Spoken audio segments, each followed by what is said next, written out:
my TED Talk. It's about prostitution.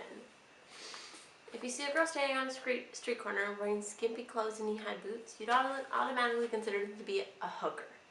Some girls are exposed to the sex industry and feel as if they're doing nothing wrong because they don't stand on corners or wear skimpy clothes. They look like every other teenager, like me or you. But they've experienced so much more than anyone else should.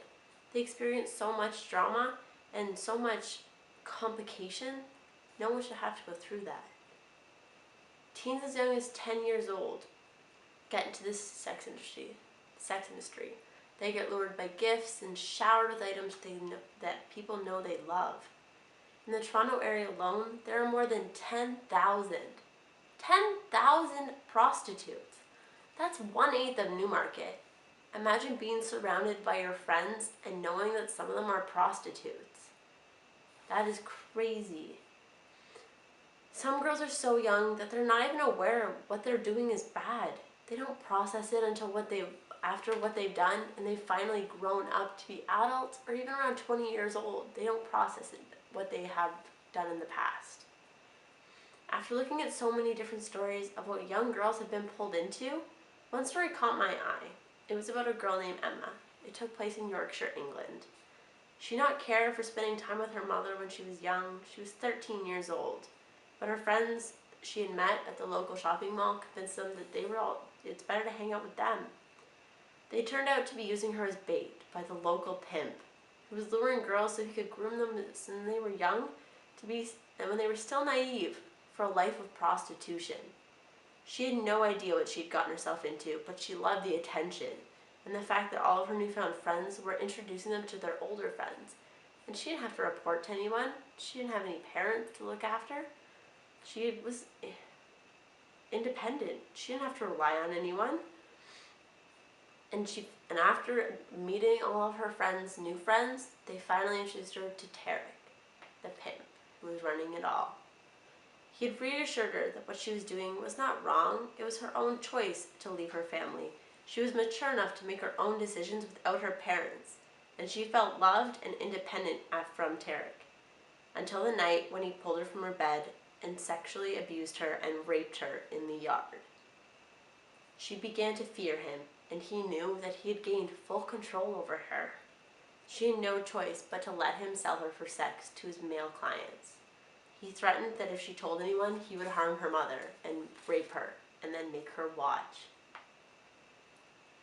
Her mother had ended up finding out. One day when she went home, she left her phone on the kitchen counter. It had rang and her mother picked up the phone and was disturbed by the older man's voice on the other end of the phone. Imagine hearing a man's voice on the other end of your daughter's phone, who's 13 years old. Her mother ended up calling the police, and then Emma continued to hide from Tarek. To me, reading the story, one piece that stuck in my head was the quote, "I never thought of myself as a prostitute because in a child's view of the world, prostitutes walked the streets. They wore short skirts and high heels, and I wasn't doing any of that. It's only now that I can see, as much as I wanted to believe Tarek had feelings for me, he didn't have any at all, except to make money out of me. I was worthless." She's now 20 years old and still hiding from the gang that abused her and sold her to the pimp. When she looks back on her life before, she realized that her family was happy. She didn't need to run away or rebel. They got along. She was young, and she wanted to be different. 80,000 children under the age of 16 run away every year. These are children that gang members target because they know they're in a vulnerable state. These old men, 3-4 times their age, are looking for these children to join their sex rings, to get involved in the sex industry. And these kids have no idea what they are getting themselves into. These children, do they have a choice of being pulled in? Do you think they do? Of course they do. They choose to rebel and live their lives how they want. No one's controlling them. They don't consider consequences when they're so young. Once they get pulled in, it's hard to escape it because they try to search for you. You cannot escape them. They will torture you, find you, and maybe even kill you. These girls are choosing to live like this because they're too scared to do anything to stick up to the people that are controlling them, the leaders of the gangs and the pimps. These girls have been threatened not to tell anyone about what they're going through. I was reading another article about a 16-year-old girl who had murdered her pimp. He had taken her old when she was just 11 years old.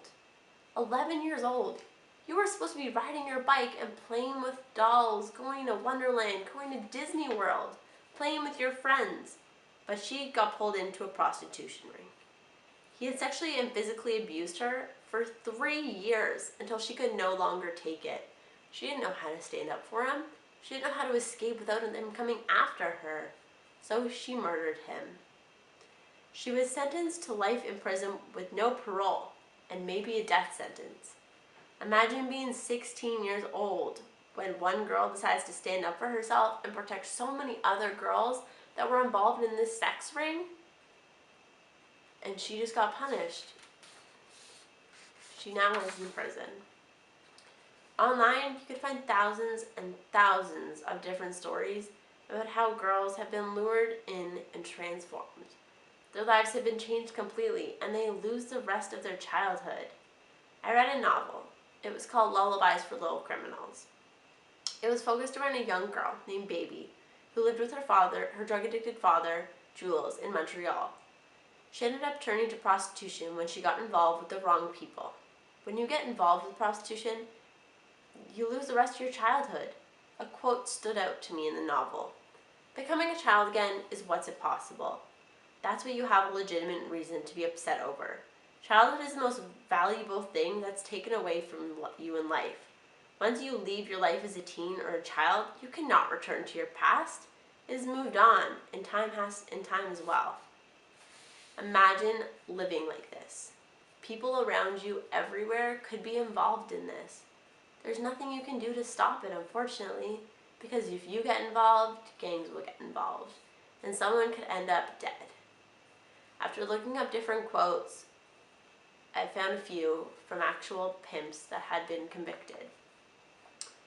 With young girls, you promise them heaven, they'll follow you to hell, said Harvey Washington, a pimp who began serving a 4-year sentence in Arizona in 2005 for pandering a 17-year-old and 3 adult prostitutes. It all depends on her being so love-drunk off of me that she'll do anything for me. These men know that they can control you. They know that you will do absolutely anything for them. As long as they pamper you and make you happy, they know they can control you.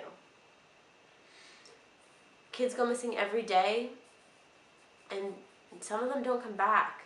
These kids enter prostitution and they literally disappear. They fall out of the face of the earth. And in those rare moments that they reappear, it's a revolving door situation where they're handled by the people. They have no idea how to help them. So kids end up right back where they were. Some people, if these kids come back, they're lucky to get out of there alive.